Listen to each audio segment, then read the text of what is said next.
Question, comment vous êtes préparés chacun pour votre rôle?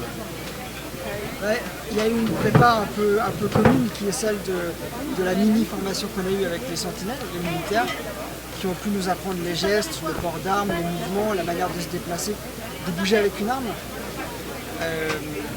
Parce que l'idée c'est quand même de toujours être maître, pour le coup encore plus de son véhicule et de son arme, mais vraiment être tout le temps maître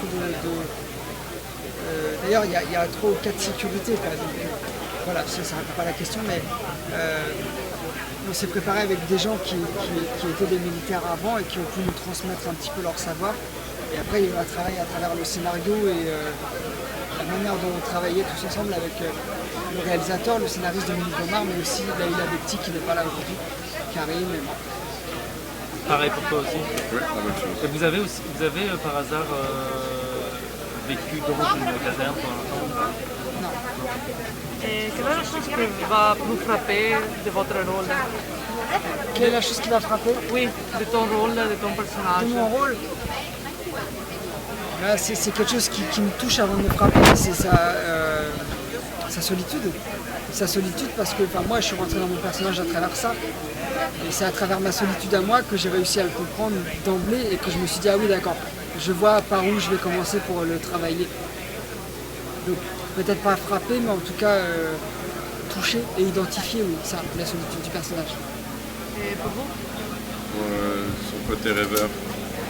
J'étais très marqué par un personnage qui quelque part poursuit une forme de rêve à travers le Mali, qu'il essaie de rendre le plus réel possible. Je le rapproche de mon métier de comédien, parce que quand je le fais, c'est un peu il y a presque une notion de rêve là-dedans. Voilà, c'est des moments heureux. Et je trouvais que cette dimension du rêve chez ce personnage me parlait particulièrement. Est-ce que vous pensez que vos personnages se sont engagés dans l'armée parce qu'ils se sentaient délaissés et seuls justement? Parce que je vois que pour la fête de Noël, finalement, ils se retrouvent à deux, d'autres personnages aussi. Oui, mais il doit y avoir de ça forcément chez tous ceux qui s'engagent à l'armée. Mais il y a aussi et surtout ce truc du devoir. Du devoir d'aller protéger la France et ses citoyens. Parce que c'est surtout ça qui prime. Peut-être moins pour un personnage comme le mien. Et encore qu'on voit que ça change vite. Mais il y a ce truc de vouloir protéger la France, les citoyens, au-delà de la solitude. Ouais, de s'engager, aussi à travers aussi l'action, tout ce qui est vendu par le package un peu de l'armée, mais aussi d'être, comme je disais justement, au service des citoyens et des citoyennes sur le papier. En tout cas, c'est vrai qu'il y a, je pense au-delà des caractères de solitude, il y a aussi un engagement à la base qui se fait réellement, qui est un engagement fort sur l'ensemble de la société. Et comment vous avez vécu les moments de 2015 quand il y avait les attentats à Paris Très mal, hein, comme tout le monde, surtout que d'un coup, on se dit que le monde ne sera plus comme avant et qu'on va essayer un peu de changer ça à travers une guerre qui est invisible et qui n'en est finalement même pas une. Mais c'est devoir s'adapter. C'est devoir s'adapter comme aujourd'hui on le fait avec les masques. C'est l'actualité aussi qui nous rattrape. On parlait de 2015, aujourd'hui on parle du Covid. Donc c'est l'actualité qui est mouvante, qui évolue et qui n'est jamais la même. Donc c'est devoir s'adapter tout le temps. Devoir s'adapter. Non, je partage là à peu près le même. Dans la caserne, on voit que c'est quand les soldats ont assez un comportement misogyne et un peu enfantin, surtout entre eux. Est-ce que ça représente vraiment ce qui se passe réellement dans les casernes? Et après, je trouve par exemple sur nos deux personnages, je ne trouve pas que ce soit des concrètement. Pas les deux, moins lui, mais peut-être vos camarades justement dans la caserne.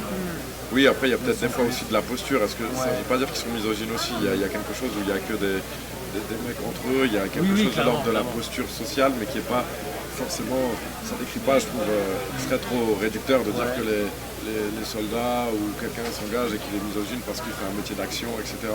Je trouve que c'est plus de... Ce qui est assez beau d'ailleurs dans tous les personnages, comme tout à l'heure tu le disais, c'est qu'il y a une forme de posture où on raconte la plus belle histoire qu'on a envie de raconter. En fait, il y a beaucoup de détresse de solitude, mais je trouve pas que ce soit des personnages ou des gens, en tout cas concrètement misogynes, ou par définition, il y a quelque chose de l'ordre de la posture et peut-être de la force du groupe.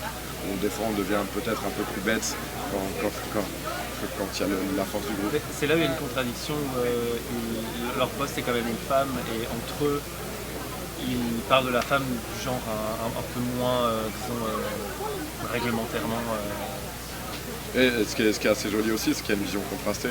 C'est pour ça, avec ces deux personnages qui, eux, n'ont aucun souci sur le fait que ce soit une femme qui les dirige, et ça, c'est pas un enjeu de scénario. Ça, d'ailleurs, c'est assez la question de la femme, comment elle est traitée, cette question, comment elle est traitée à travers le scénario et le film, je la trouve très, très subtile, et justement pas avec des gros pensifs qui...